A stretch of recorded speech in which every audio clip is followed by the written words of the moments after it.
that is where we're going to start. Dan, we'll go through the team. We'll go through the whole team. Yeah. But because I don't know what you think, but your takes on the summer transfer window aged perfectly. And I know you don't want that. I know you didn't want that to be coming true, and your prediction of this wasn't good enough not coming true. But hey, with the injuries that we got and the fact that we were so short-stringed in certain key areas, we ended up falling short because of our poor transfer windows. Not one, but two. And PSG, it's safe to say they became the team that they are today because of the January transfer window and getting Kvaratskhelia. Yeah. He was an absolute nightmare to deal with over the two legs, and he didn't score in either leg, but he was so impactful.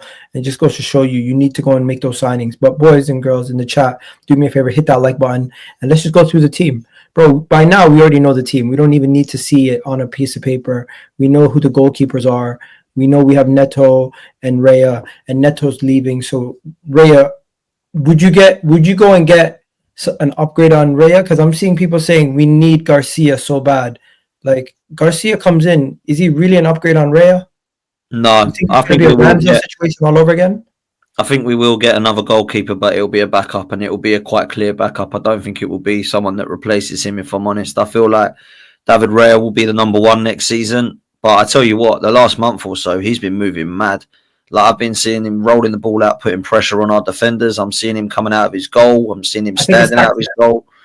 Well, it might be tactics, and that again goes back down to the manager. But I thought he started the season pretty well. So I'm keeping David Raya. Neto's going to go back, and then we'll get a backup goalkeeper. You're going to laugh? Arteta had Raya for the last 4 games playing right centre-back. I'm sick of it, mate. I'm sick of it.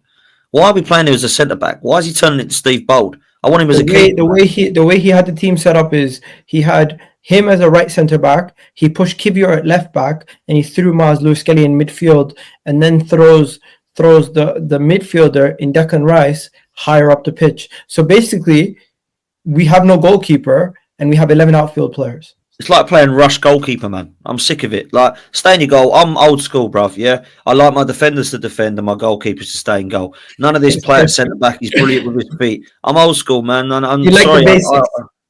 I like basics, but it's modern-day football now. All the goalkeepers have got to be better with their feet than their hands, mate. When I grew up, if you were good at saving the ball, you went in goal. And if you were good at kicking the ball, you went out pitch. You didn't do both.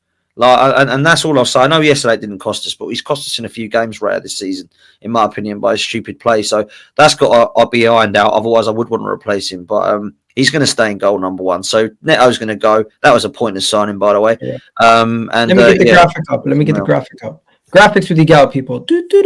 I don't mind that one Garcia from what I hear, by the way. I don't actually mind. I hear good things. Ben White's not going nowhere. We agree there. Yeah, Timber's not going nowhere. Gabriel's not going nowhere. Saliba. Do you think Arsenal could be tempted into selling William Saliba? No. And I hope not. But I think he's got his eyes on Madrid, and I think he'll go in a couple of summers' time. Maybe, but guess what? Madrid don't have time. They need defenders now. If they get Konate on a free and they get Dean Huijsen this summer and they both ball out for them, they might not need Saliba. That's what we're all hoping.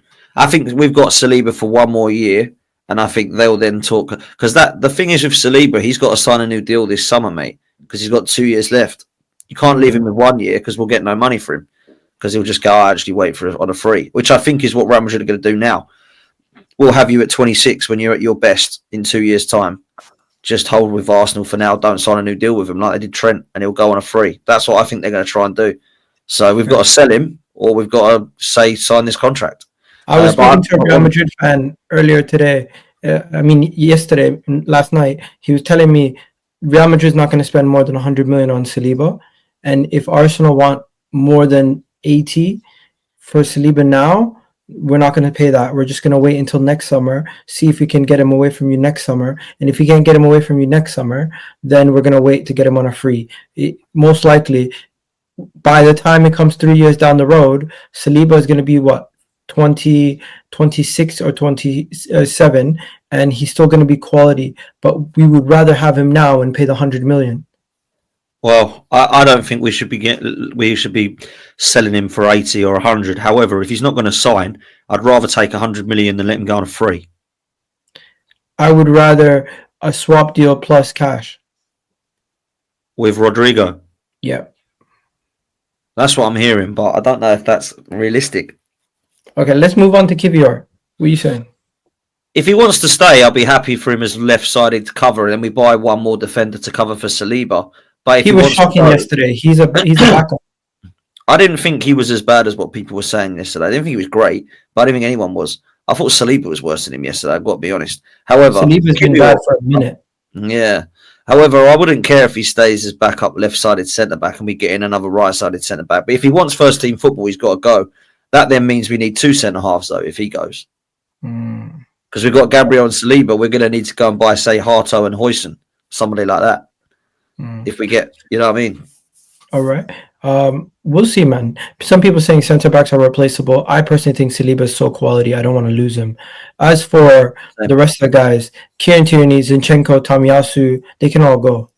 Yeah, Tierney's going to go Celtic. Zinchenko. Would you flip Calafiori this summer? Get your money back. Bruv, I just haven't seen enough of him to be impressed. I've got to be honest. If he's going to stay injury prone, I'd take 30 million and let him go Milan, yeah. 35, that's what they want. Whatever it was, yeah. Just take your money and go. I've seen enough of him. He don't look good enough, him. And the people keep saying he's a quality left-sided central defender. Well, why isn't he playing there then? He never plays there. He comes on at left-back, bombing it up the wing. I don't get him at all. I think that's been a weird sign in that. Shout out to 700 people in the chat. Do me a favor, hit that like button right now. Let's get this past at least 150 likes right now. You guys can do that quite easily. We're only 60 away. As for the next player, Miles Skelly, you want to play him in midfield next season, or do you think he stays at left back?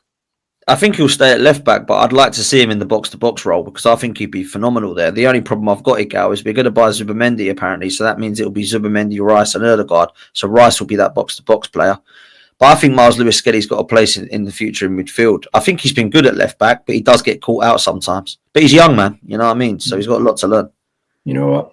So you don't even want to have the Thomas Partey conversation. You want to have the Martin Ødegaard conversation. Or Jorginho's gone to Flamengo. Partey, I think will go, but I would keep him for one more year. Ødegaard, oh wow. You're saying get rid of him. He's not even a squad player for you.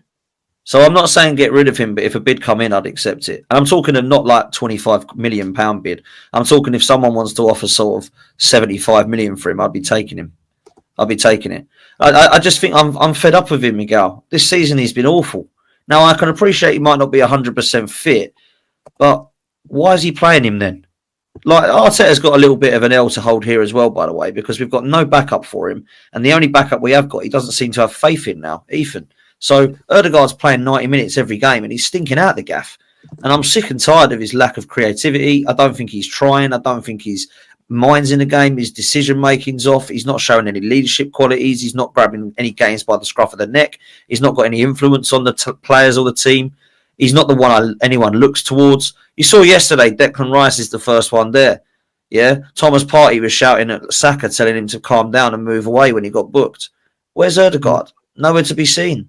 So I'd strip the armband off of him because he's clearly not captain worthy.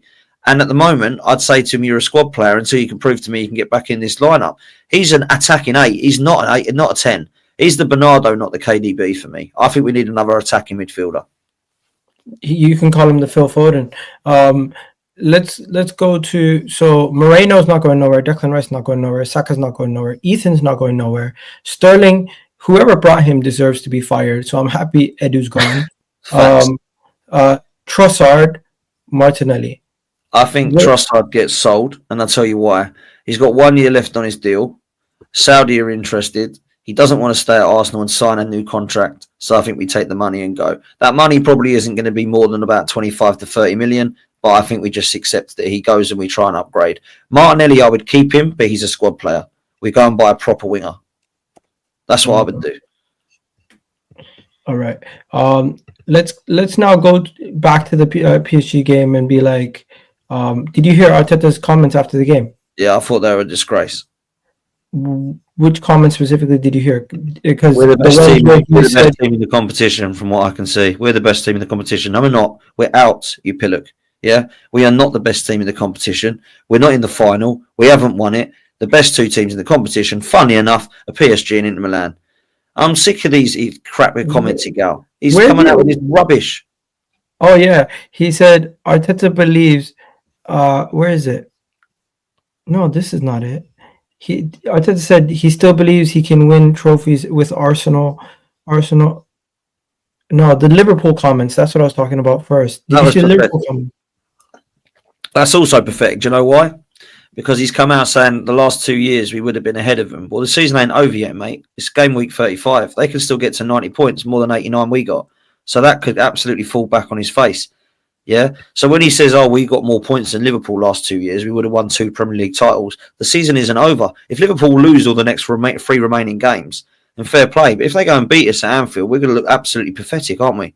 Yeah. Mm. So I don't know why he's saying this. I've seen 3 things he said. One of them, we're the best team in this tournament. Well, we're out because we're not. The other one is that thing he said about Liverpool yesterday. And earlier in the season, he said anybody else in my position would not be working miracles of getting a team second with the amount of injuries. They'd be 15th and out of everything.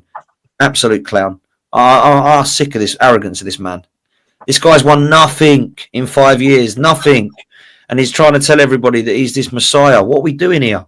The guy has won nothing. He's not ready to be called the messiah yet. He's not ready to be given the credit of anything more than, well done for getting the team challenging. You deserve credit. Can you now get him across the line? We're not at this, look at where he's taken us from 8th to 2nd. This is incredible. They're done. That time's done. He's got the praise for that. I want to know if he's the guy to get us across the line. I don't want to stay second and win nothing. Thank you for watching that short clip. Hopefully you enjoyed that video and you left a like on the video. Leave a comment down below. Let me know what you thought about the discussion that we just had. And of course, as always, ladies and gentlemen, do me a big favor. If you can like the goddamn video, it goes a long way. And of course, if you want to check out some of the other content that's on my channel, it'll be here somewhere on the screen. But for now, I bid you guys adieu. Respect for watching and for getting up to this level. You're a real one.